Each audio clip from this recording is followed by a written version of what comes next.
ناظرین، پلوامہ اور شوپیاں اضلاع میں میوہ کاشتکاروں کی انجمن نے حکومت سے مانگ کی ہے کہ کانوائے کے لیے قومی شاہراہ کو بند رکھنے کا آرڈر واپس لیا جائے۔ سابق member assembly Shopian advocate Mohammad Yusuf Bhat نے بھی مطالبہ کیا ہے کہ میوہ صنعت کو ہو رہے نقصان سے بچنے کے لیے اس آرڈر پر نظر ثانی کی جائے۔ این سی کارکنوں کا ایک روزہ اجلاس سرکٹ ہاؤس شوپیاں میں منعقد ہوا۔ پارٹی کے ضلع صدر شوپیاں شبیر احمد کلے کی سربراہی میں یہ اجلاس منعقد ہوا۔ مقررین نے پی ڈی پی کو تنقید کا نشانہ بنایا اور شوپیاں کی موجودہ صورتحال کا ذمہ دار پی ڈی پی کو ٹھہرایا۔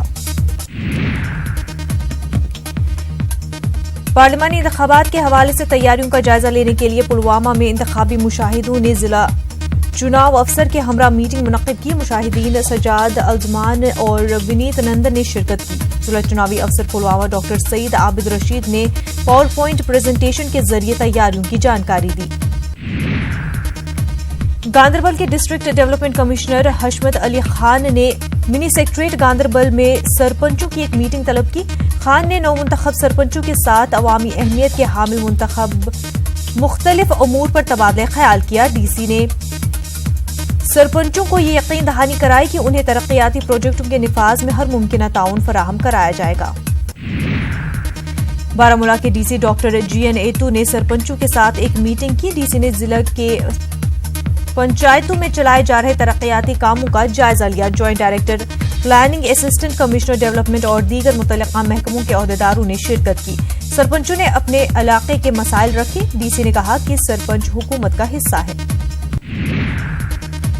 مقدم محلہ ترال میں انہدامی کارروائی کے ذریعے کئی تجاوزات کو منہدم کیا گیا ہے۔ اس کارروائی میں تحصیل انتظامیہ، میونسپل کمیٹی، R&B کے علاوہ ریونیو ڈپارٹمنٹ کے افسروں نے بھی حصہ لیا۔ ترال اونتی پورہ میں سڑک سے تجاوزات ہٹائے گئے۔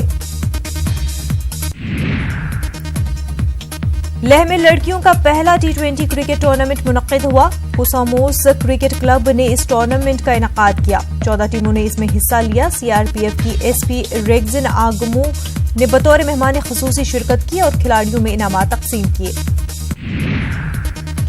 کلچرل اکیڈمی ہال لیہ میں ایک سیمینار اور انٹر ایکٹیو سیشن منعقد کیا گیا۔ لداخ بدھسٹ ایسوسی ایشن کے یوتھ ونگ اور ایک NGO کے اشتراک سے منعقدہ سیمینار میں مختلف اسکولوں کے کئی طلباء نے شرکت کی۔ اس موقع پر چوکیونگ پالگا نے طلباء کے سوالات کے جوابات دیے۔ کشتواڑ میں کئی ملازمین نے انتظامیہ کے خلاف احتجاج کیا۔ ان کا مطالبہ ہے کہ انہیں ایئر لفٹنگ کے ذریعے ان کے مقامات کو پہنچایا جائے۔ ضلع انتظامیہ نے ماروا، مارون اور دچن سے تقریباً 8 درجن ملازمین کو پارلیمانی چناؤ سے متعلقہ ڈیوٹیز پر کشتواڑ اور اندروال میں تعینات کیا گیا تھا، تاہم اب انہیں بیار و مددگار چھوڑ دیا گیا ہے۔ ان کے گاؤں کی جانے والی سڑکیں برفباری کی وجہ سے بند ہے۔ District legal service authority Kupwara نے میونسپل کمیٹی کپواڑہ کے اشتراک سے گندگی کی روک تھام کے حوالے سے ایک روزہ بیداری کیمپ کا انعقاد کیا۔ ڈسٹرکٹ لیگل سروس اتھارٹی کے چیئرمین نور محمد مہمان خصوصی رہے۔ میونسپل کمیٹی کپواڑہ کے چیئرمین ریاض احمد میر نے بھی خطاب کیا۔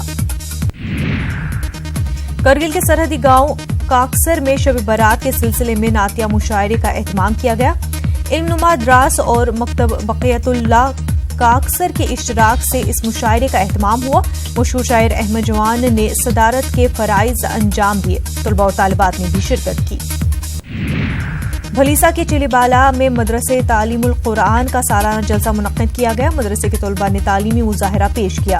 مقررین نے تعلیم کی اہمیت کو اجاگر کیا اور دینی تعلیم کے ساتھ دنیاوی تعلیم کے حصول پر زور دیا۔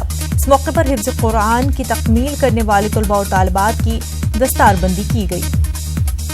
بہت شکریہ کرتا ہوں جس نے ہمیں رات دن محنت کرائی اور ہمیں حفاظ کرام بنایا، اور لوگوں کا بھی شکریہ ادا کرتی ہوں مجھے انعام سے نوازا۔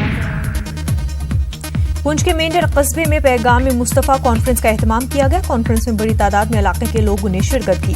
کانفرنس میں معروف اسلامی اسکالر عبدالرشید داؤدی نے مہمان خصوصی کی حیثیت سے شرکت کی۔ مقررین نے لوگوں کے اسلامی تعلیمات پر عمل پیرا ہونے کی تلقین کی۔